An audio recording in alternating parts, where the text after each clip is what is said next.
자, 그러면 이런 미션과 비전이 정립이 됐는데, 자, 이 내용을 회사에는 굉장히 많은 팀들이 있습니다.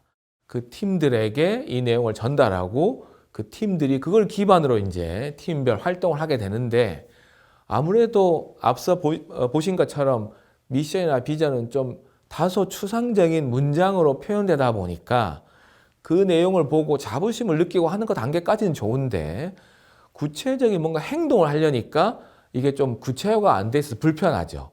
그래서 회사가 가지고 있는 미션이나 비전을 팀 단위에서 좀 구체화할 수 있는 그런 툴이 필요한데요. 그 툴 중에 가장 많이 알려진 툴이 OKR이라는 툴이 있습니다.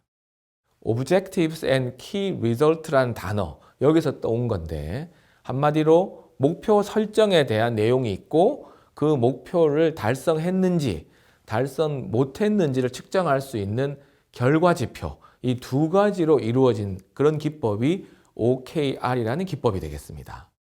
사실 이 OKR 기법은요, 그 99년 그 당시에는 구글이 신생 기업이었거든요. 지금이야 뭐 엄청난 대기업이 됐지만 당시 신생 기업이었던 구글의 이 내용이 처음 소개가 됐고요. 구글에서 그 내용을 바탕으로 해서 회사의 비전, 미션을 팀별로 이제 구현하기 위해서 팀별 목표를 만들고 그 목표를 실행하는데 이 기법을 써보니까 도움이 되더라는 거죠. 그래서 구글뿐만 아니라 뭐 에어비앤비나 트위터 같은 이런 스타트업 기업들도 이 기법을 도입해서 쓰기 시작했고요. 향후에는 이런 스타트업 기업뿐만 아니고 월마트라든지 뭐 타겟, ING 같은 회사들이 이 OKR 기법을 도입해서 회사의 미션이나 비전을 구체화하는 그런 팀별 목표 관리에 사용하기 시작했다. 이게 이제 OKR 기법의 기본적인 스토리인 것 같습니다. 자, 그러면 이 기법을 구체적으로 우리가 이제 어떻게 활용할 것이냐 하는 부분이 있겠는데요. 자, 우선 OKR을 활용하려면은 각 팀별로, 각각의 팀별로 현재 팀에서 가장 중요한 업무에 대한 하나의 목표를 한 문장으로 정리하는 것으로 시작을 합니다. 자, 예를 들어서 개발팀이라 그러면은 다음 분기까지 시장을 석권할 수 있는, 싹쓸이 할 수 있는 신제품 A를 개발해보자. 뭐 이런 형태의 표현이 가능하겠죠. 뭐 다음 분기로 하시든 회사에 따라서 뭐 다음 연도로 하시든 그건 뭐 회사가 정하시면 되고, 시장을 석권할 수 있는 키워드는 신제품 뭔가 A, 여기서는 A라고 표현했습니다만 이걸 한번 개발해보자. 이렇게 아마 표현될 거고요. 자, 고객 만족팀, CS팀 같은 경우는 연말까지 고객 서비스에서 최고가 되자. 고객 서비스에서 불만이 전혀 없게 해보자. 뭐 이런 식의 목표를 문장으로 표현할 수도 있겠죠. 자, 이렇게 팀별로 그 팀의 속성상 자신들이 맡고 있는 가장 중요한 업무가 있으니까 그거를 목표라는 형태로 한번 표현하자. 이게 이제 1단계가 되겠고요. 자, 그렇게 정리가 되면은 이 목표를 실질적으로 달성했느냐 안 했느냐를 우리가 판단할 수 있는 구체적인 수치 중심으로 결과 지표를 정리할 필요가 있습니다. 뭐 예를 들어서 홍보라면 SNS에 노출 회수를 몇 번 이상 합시다. 그죠? 노출이 많이 되면 아무래도 홍보가 잘 됐다고 우리가 판단할 수 있으니까요. 아니면 영업 조직 같으면 거래처가 기존에 몇 개였는데 몇 개 이상 확보해보자. 몇 개 이상으로 늘리자. 이런 지표를 쓸 수 있고요. CS팀 같으면 고객 만족도가 10점 만점인데 몇 점 이상 해보자. 뭐 9점 이상 해보자.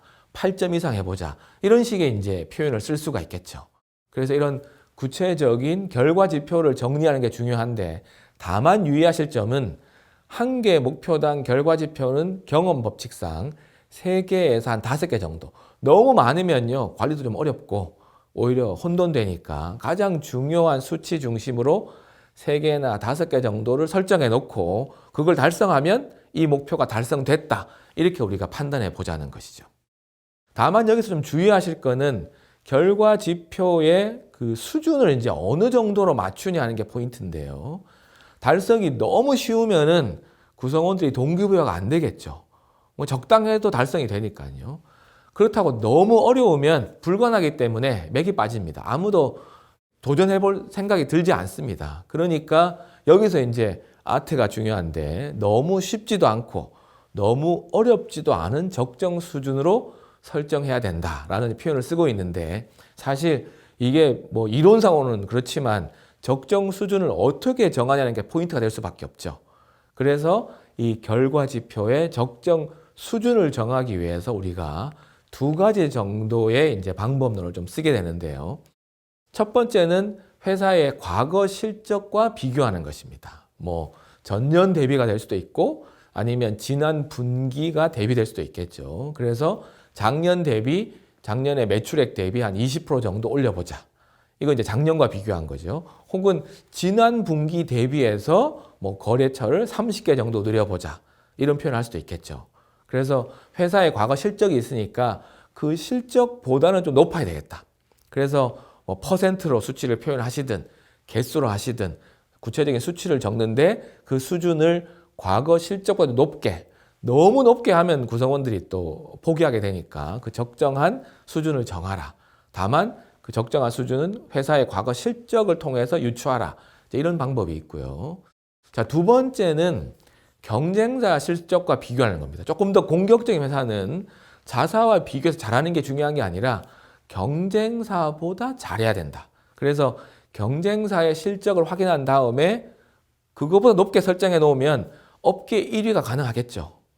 다만 여기서 한 가지 주의하실 점은요. 경쟁사의 그 측정할 수 있는 것은 현재 실적이지만 현재 실적을 관찰하셔가지고 그거를 기준점으로 삼으시면 좀 문제가 생길 수 있는 게 여러분이 열심히 하시지만 경쟁자도 가만히 있지 않겠죠.